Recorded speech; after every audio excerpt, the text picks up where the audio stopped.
about after-school programs, I think first and foremost, we need after-school programs, period. Period.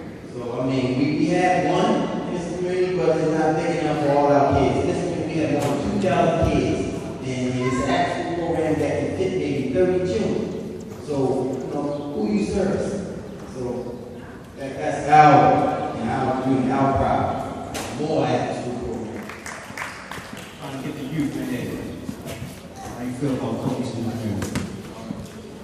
I think it's good and bad to everybody, but I just don't like how everybody getting killed nowadays and people are getting numb to the situations that's going on. And sooner or later, we just gonna look at it and just be like, oh, that's just another black boy.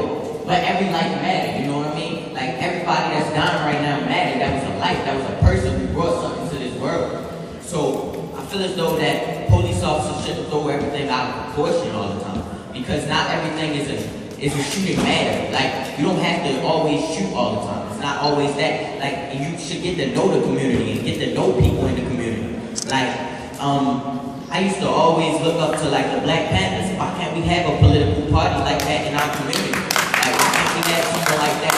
Someone who's gonna get in the way so we won't have to get into the situations with the police officers. So it can be stopped right there with us. I think that for 1 minute that things are being done and people are not doing things about that. But the third dynamic to the question is, people always saying either there are no good cops, or if there are good cops, why don't the good cops tell them the bad cops? What about the third scenario?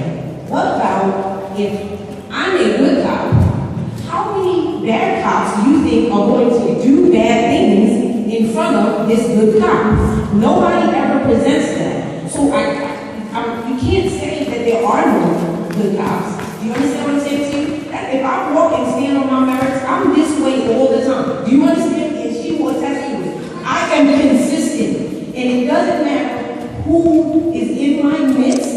If it's the truth, it's my truth, and I'm going to ride that truth. Okay? So do you really think that people are even going to be in my presence and feel that they can have the audacity to not uphold every ounce of the law when they know that that's what I do? So you have to think about that dynamic.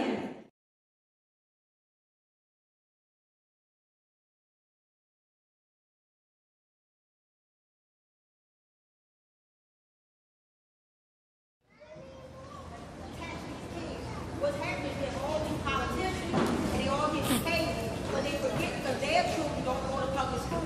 What it takes to raise these children.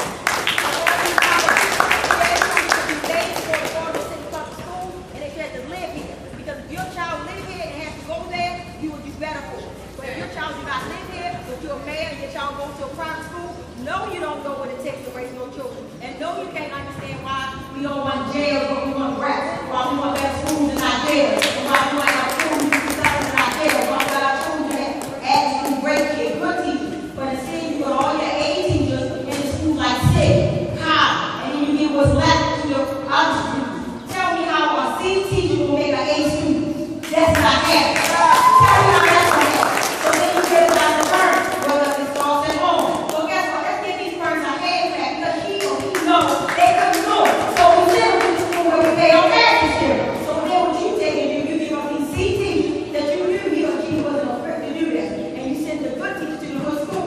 Those children will be Einstein children anyway. So that's why